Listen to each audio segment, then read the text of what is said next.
Friends, welcome back to Charvi's kitchen. So ಇವತ್ತು ಈ ವಿಡಿಯೋದಲ್ಲಿ ಸಿಂಪಲ್ಲಾಗಿ ಆಲೂಗಡ್ಡೆ ಹಾಗೂ ಹಸಿ ಬಟಾಣಿ ಯೂಸ್ ಮಾಡಿ ಗ್ರೇವಿ ಯಾವ ರೀತಿ ಮಾಡೋದಂತ ಹೇಳಿ ನೋಡೋಣ. ಸೊ ಇದೊಂದು ಡಿಫ್ರೆಂಟ್ ಸ್ಟೈಲಲ್ಲಿ ಮಾಡಿ ತೋರಿಸ್ತಾ ಇದ್ದೀನಿ. ಸೊ ವಿಡಿಯೋ ಎಲ್ಲಿ ಸ್ಕಿಪ್ ಮಾಡದೆ ನೋಡಿ. ಸೊ ಮೊದಲಿಗೆ ಇಲ್ಲಿ ನಾನು ಕುಕ್ಕರ್ ತಗೊಂಡು 2-3 ಟೇಬಲ್ ಸ್ಪೂನ್ ಆಗೋಷ್ಟು ಆಯಿಲ್ ಯೂಸ್ ಮಾಡ್ತಾ ಇದ್ದೀನಿ. ಆಯಿಲ್ ಹೀಟಾದ ನಂತರ 2 ಒಣಮೆಣಸಿನ್ಕಾಯಿ ಹಾಗೂ ಅರ್ಧ ಟೇಬಲ್ ಸ್ಪೂನ್ ಆಗೋಷ್ಟು ಜೀರಿಗೆ ಆ್ಯಡ್ ಮಾಡ್ತಾ ಇದ್ದೀನಿ. ಹಾಗೂ 1 ಗಡ್ಡೆಯಷ್ಟು ಇಲ್ಲಿ ನಾನು ಬೆಳ್ಳುಳ್ಳಿನ ಈ ರೀತಿ ಬಿಡಿಸಿ ಹಾಕ್ತಾ ಇದ್ದೀನಿ.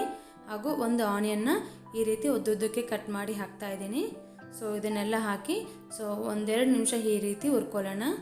ಸೊ ತುಂಬ ಫ್ರೈ ಆಗೋಷ್ಟು ಅವಶ್ಯಕತೆ ಏನಿಲ್ಲ. ಸೊ ಈ ರೀತಿ ಲೈಟಾಗಿ ಹುರ್ಕೊಂಡ್ರೆ ಸರೋಗುತ್ತೆ. ಈಗ ಇದರಲ್ಲಿ ಒಂದು 3 ಮೀಡಿಯಮ್ ಸೈಜ್ ಆಲೂಗಡ್ಡೆನ ತೊಗೊಂಡಿದ್ದೀನಿ. ಈ ರೀತಿ ದಪ್ಪದಾಗಿ ಪೀಸಿಯಾಗಿ ಕಟ್ ಮಾಡ್ಕೋಬೇಕಾಗುತ್ತೆ. ಸೊ ಕಟ್ ಮಾಡಿ ಹಾಕ್ತಾ ಇದ್ದೀನಿ. ಹಾಗೂ 1-2-3 ಮೀಡಿಯಮ್ ಸೈಜ್ ಟೊಮಾಟೋವನ್ನು ಕೂಡ ಈ ರೀತಿ ದಪ್ಪದಾಗಿ ಕಟ್ ಮಾಡಿ ಆ್ಯಡ್ ಮಾಡ್ತಾ ಇದ್ದೀನಿ. ಹಾಗೂ ಇದರಲ್ಲಿ 1 ಟೇಬಲ್ ಸ್ಪೂನ್ ಆಗೋಷ್ಟು ಜಿಂಜರ್ ಗಾರ್ಲಿಕ್ ಪೇಸ್ಟ್ ಆ್ಯಡ್ ಮಾಡ್ತಾ ಇದ್ದೀನಿ. ಹಾಗೂ 1 ಕಪ್ಪಷ್ಟು ಇಲ್ಲಿ ನಾನು ಹಸಿ ಬಟಾಣಿ ಕೂಡ ಆ್ಯಡ್ ಮಾಡ್ತಾ ಇದ್ದೀನಿ. ಸೊ ಈಗ ಇದರಲ್ಲಿ ನಾನು 1 ಹಸಿಮೆಣಸಿನಕಾಯಿ ಆ್ಯಡ್ ಮಾಡ್ತಾ ಇದ್ದೀನಿ. ಹಾಗೂ 1 ಟೇಬಲ್ ಸ್ಪೂನ್ ಆಗೋಷ್ಟು ರೆಡ್ ಚಿಲ್ಲಿ ಪೌಡರ್, ಹಾಗೂ 1 ಟೇಬಲ್ ಸ್ಪೂನ್ ಆಗೋಷ್ಟು ಇಲ್ಲಿ ನಾನು ಧನಿಯಾ ಪೌಡರ್, ಹಾಗೂ ಅರ್ಧ ಟೇಬಲ್ ಸ್ಪೂನ್ ಆಗೋಷ್ಟು ಇಲ್ಲಿ ಅರಿಶಿನ ಕೂಡ ಆ್ಯಡ್ ಮಾಡ್ತಾ ಇದ್ದೀನಿ. ಹಾಗೂ ರುಚಿಗೆ ತಕ್ಕಷ್ಟು ಉಪ್ಪನ್ನು ಕೂಡ ಆ್ಯಡ್ ಮಾಡಿ ಒಂದ್ಸಲ ಚೆನ್ನಾಗಿ ಮಿಕ್ಸ್ ಮಾಡ್ಕೊಳ್ಳೋಣ. ಸೊ ಸ್ಟಾರ್ಟಿಂಗ್ನಲ್ಲಿ ನೀವು ಹೆಚ್ಚಾಗಿ ನೀರನ್ನು ಆ್ಯಡ್ ಮಾಡೋಕ್ಕೆ ಹೋಗಬೇಡಿ. ಸೊ ನೀವೇನಾದರೂ ಎಣ್ಣೆನೇ ಜಾಸ್ತಿ ಯೂಸ್ ಮಾಡ್ದಂಗಿದ್ರೆ ಹಾಗೆ ಕುಕ್ ಮಾಡ್ಕೊಳ್ಳಿ. ಇಲ್ಲ ನೀವು ಸ್ವಲ್ಪ ಮಟ್ಟಿಗೆ ಆ್ಯಡ್ ಮಾಡ್ದಂಗಿದ್ರೆ 2-3 ಟೇಬಲ್ ಸ್ಪೂನ್ ಆಗೋಷ್ಟು ನೀರನ್ನು ಆ್ಯಡ್ ಮಾಡಿದ್ರೆ ಸರೋಗುತ್ತೆ. ಸೊ ಈ ರೀತಿ ಸ್ವಲ್ಪ ಮಟ್ಟಿಗೆ ನೀರನ್ನು ಆ್ಯಡ್ ಮಾಡಿ ಒಂದ್ಸಲ ಚೆನ್ನಾಗಿ ಮಿಕ್ಸ್ ಮಾಡ್ಕೊಳ್ಳೋಣ.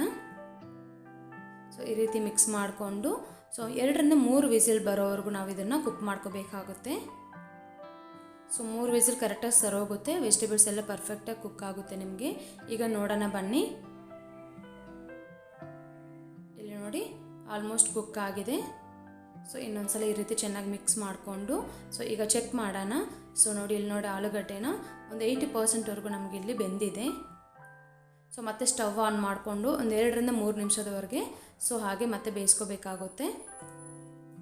ಒಂದ್ಸಲ ಈ ರೀತಿ ಚೆನ್ನಾಗಿ ಮಿಕ್ಸ್ ಮಾಡಿಕೊಂಡು ಈಗ ಇದರಲ್ಲಿ ನಾನು 2 ಟೇಬಲ್ ಸ್ಪೂನ್ ಆಗೋಷ್ಟು ಫ್ರೆಶ್ ಆಗಿರುವ ಕರ್ಡನ್ನು ಆ್ಯಡ್ ಮಾಡ್ತಾ ಇದ್ದೀನಿ. ಸೊ ಹಾಕಿ ಹಾಗೂ ಇಲ್ಲಿ ಗ್ರೇವಿಗೆ ತಕ್ಕಂತೆ ನೀರನ್ನು ಈಗ ಆ್ಯಡ್ ಮಾಡ್ಕೋಬೇಕಾಗುತ್ತೆ. ಸೊ ಆ್ಯಡ್ ಮಾಡಿಕೊಂಡು ಒಂದ್ಸಲ ಚೆನ್ನಾಗಿ ಮಿಕ್ಸ್ ಮಾಡ್ಕೊಳ್ಳೋಣ. ಸೊ 1-2 ನಿಮಿಷ ಹೀಗೆ ನಾವು ಮೀಡಿಯಮ್ ಫ್ಲೇಮ್ನಲ್ಲಿ ಕುಕ್ ಮಾಡ್ಕೋಬೇಕಾಗುತ್ತೆ. ಮಧ್ಯದಲ್ಲಿ ಈ ರೀತಿ ನಾವು ಮಿಕ್ಸ್ ಮಾಡ್ತಾ ಬರಬೇಕು. ಸೊ ಕನ್ಸಿಸ್ಟೆನ್ಸಿ ಅನ್ನೋದು ಸ್ವಲ್ಪ ತಿಕ್ಕಾಗಿರಬೇಕು. ಸೊ ಆವಾಗ ನಿಮಗೆ ಚಪಾತಿಗಾಗಲಿ ಪೂರಿಗಾಗಲಿ ತುಂಬಾ ಚೆನ್ನಾಗಿರುತ್ತೆ. ಸೊ ಆಲ್ಮೋಸ್ಟ್ ಕಂಪ್ಲೀಟ್ ಆಗ್ತಾ ಬರ್ತಿದೆ. ಸೊ ಈಗ ಇದರಲ್ಲಿ ಅರ್ಧ ಟೇಬಲ್ ಸ್ಪೂನ್ ಆಗೋಷ್ಟು ಗರಂ ಮಸಾಲ ಹಾಗೂ ಸ್ವಲ್ಪ ಮಟ್ಟಿಗೆ ಇಲ್ಲಿ ನಾನು ಕಸ್ತೂರಿ ಮೇಥಿನ ಕೂಡ ಆ್ಯಡ್ ಮಾಡ್ತಾ ಇದ್ದೀನಿ. ಇದು ಆಪ್ಷನಲ್ಲು, ಬಟ್ ಹಾಕಿದರೆ ತುಂಬಾ ರುಚಿಯಾಗಿರುತ್ತೆ. ಸೊ ನಿಮ್ಗೆ ಅವೈಲೇಬಲ್ ಇದ್ದರೆ ಆ್ಯಡ್ ಮಾಡ್ಕೋಬಹುದು. ಸೊ ಹಾಕಿ ಒಂದ್ಸಲ ಚೆನ್ನಾಗಿ ಮಿಕ್ಸ್ ಮಾಡಿಕೊಂಡು ಸ್ಟವ್ ಆಫ್ ಮಾಡ್ಕೊಳ್ಳೋಣ. ಸೊ ಅಷ್ಟೇ ಫ್ರೆಂಡ್ಸ್, ಎಷ್ಟು ಸುಲಭವಾಗಿದೆ ಅಲ್ವಾ. ಸೊ ಈ ರೀತಿ ನೀವು ಡಿಫ್ರೆಂಟ್ ಸ್ಟೈಲಾಗಿ ಟ್ರೈ ಮಾಡಿ ನೋಡಿ, ತುಂಬಾ ರುಚಿಯಾಗಿರುತ್ತೆ. ಐ ಹೋಪ್ ಈ ನನ್ನ ರೆಸಿಪಿ ಇಷ್ಟ ಆದರೆ ದಯವಿಟ್ಟು ಲೈಕ್ ಮಾಡಿ, ಶೇರ್ ಮಾಡಿ, ಕಮೆಂಟ್ ಮಾಡಿ. ಹಾಗೂ ನನ್ನ ಚಾನಲ್ನ ಫಸ್ಟ್ ಟೈಮ್ ನೋಡ್ದಂಗಿದ್ರೆ ದಯವಿಟ್ಟು ಸಬ್ಸ್ಕ್ರೈಬ್ ಮಾಡ್ಕೊಳ್ಳಿ. ಹಾಗೂ ಪಕ್ಕದಲ್ಲಿರೋ ಬೆಲ್ ಐಕನ್ನ ಕ್ಲಿಕ್ ಮಾಡಿ. ಸೊ ನಾನು ಹಾಕಿರುವ ರೆಸಿಪೀಸ್ ಎಲ್ಲ ನಿಮಗೆ ನೋಟಿಫಿಕೇಷನ್ ತಪ್ಪದೇ ಸಿಗುತ್ತೆ. Thank you so much for watching. Bye bye.